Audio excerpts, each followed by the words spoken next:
So much respect for Coach Dawkins. You know, I was an assistant at Washington when he was head coach at Stanford, and his teams were the toughest teams to prepare for. They were always so organized, so tough, and so detailed. And as we got ready for this game, it took me back to that spot of just the respect I have for him, this program, and what he continues to accomplish. They're a really good team, and they're playing high-level basketball. We were fortunate to come out today to make just enough plays down the stretch to get stops when we needed to, but they deserve a lot of credit. He's done a great job with this team, with this program, and we just feel really fortunate to come out with a win. Talk about how you guys were able to kind of hang on to the stretch. They had a 1-point lead, like forced something to go, and you really buckled down. They didn't. I don't even think they scored until for the last 5 minutes of the game. Yeah, our guys, a lot of pride in our ability to get stops defensively. Thought we did late. We did a better job guarding the basketball. I think, trying to switch it back and forth, man and zone, just to be disruptive. So our program, we take a lot of pride on being able to get stops, and we were fortunate down the stretch to do that.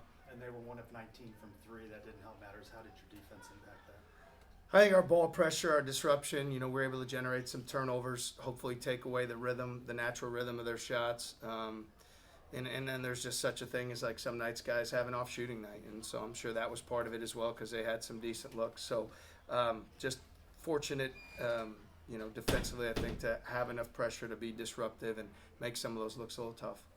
Seemed like in the middle of the first half, you guys kind of went with that trap to kind of maybe confuse them a little bit on the inside, and it really had no answer for you. What was that kind of mentality? What was your thought process of doing that? Yeah, I think for us, we'll utilize our trap both in the ball screen and then also in the post up, and we do that as a means to, just try to throw the rhythm off, to try to generate turnovers. And we felt like it was a time in the game we needed to really be aggressive. We needed to really, try to be the more aggressive team, try to score off our defense. They're a great defensive ball club, so we were trying to figure out ways to generate stops off our defense. You guys, UCF shot 1 of 19 from 3, 22 real turnovers, but they still kept it competitive to the very end until they went on a scoring drought. What does that say about your team's competitiveness and your defensive development? They're a very, very competitive team. They take the person out of their coach. A lot of toughness, a lot of resolve, just like Coach Dawkins has. Just a lot of toughness. And to your point, as you come into this, I look at them and in a league where there's a lot of great defensive teams, they might be as good as anybody when it comes down to, their pride that they have, rotations, guarding the basketball. They do a really good job. Certainly Houston has an elite defense, but I think once you get past that, I think, what Coach Dawkins has done here is create a really good defensive team and a team that has a chance to win even when they don't have their best offensive night.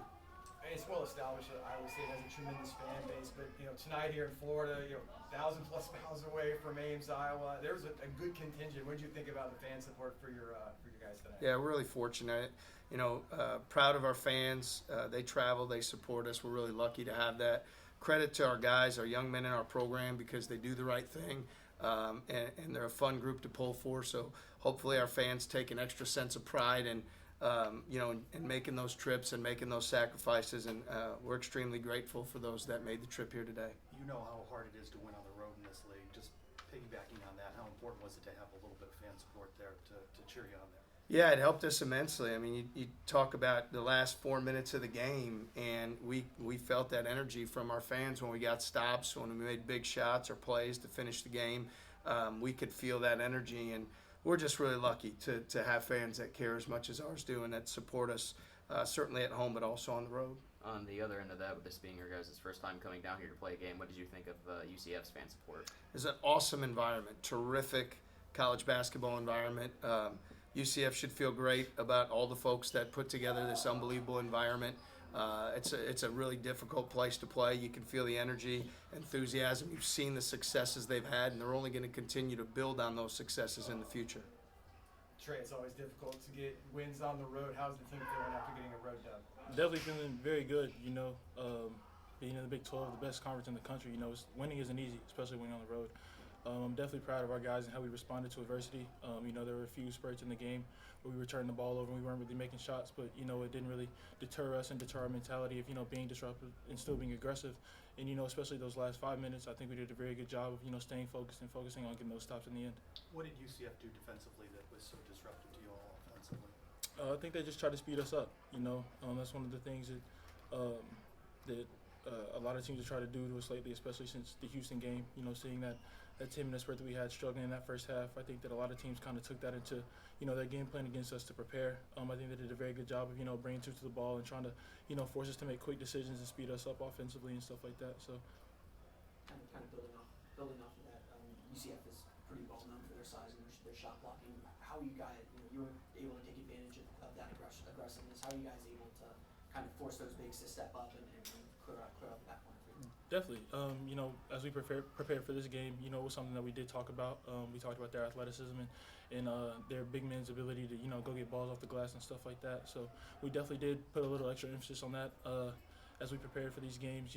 Throwing in shot fakes and then just our guys continuing to be aggressive because even though they do rotate, we had a lot of open cuts on the backside for me and guys like D-Watt and Rob and Hassan on the backside. So we just made sure that we took our time and threw our shot fakes in there and just let the game come to us. UCF, like I mentioned before, struggled from shooting from the three and struggled with turnovers.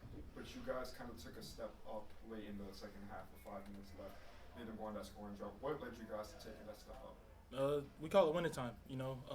One thing that we talk about and something we practice in practice every day is the last 4 minutes and just regardless of whether we're up or down or having a good shooting night or a bad shooting night, it's all about getting stops because that's the name of the game.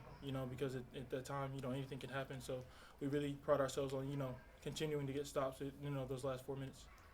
You guys forced 22 turnovers. What do you think it was that you specifically did that helped you create so many turnovers? Our ball pressure. That's something that we really pride ourselves on. Our hand activity, getting in passing lanes and stuff like that, and just speeding guys up. So especially late when they did start that run, that was one thing Coach TJ talked to us about in the huddle is upping our ball pressure, upping our aggressiveness, and forcing them to turn the ball over and get back to being aggressive on the defensive end like we did in the first half. How did you handle UCF's pressure when they were full court pressing? Definitely, it was something that one of our first times seeing it. A lot of teams don't really pick up and press full court like they do. So it was definitely different for us. But I think that we really made sure to stay spaced and just to put guys in position just to make easy passes, just to pass out of it. Because I think those first 3-4 minutes, our spacing in the press was kind of bad. So we had a lot of uncharacteristic turnovers in transition and stuff like that. So I think once we kind of settled down and just got to our spots and do what we practiced, we were just fine. Thanks, everyone. Thank you. Thank you.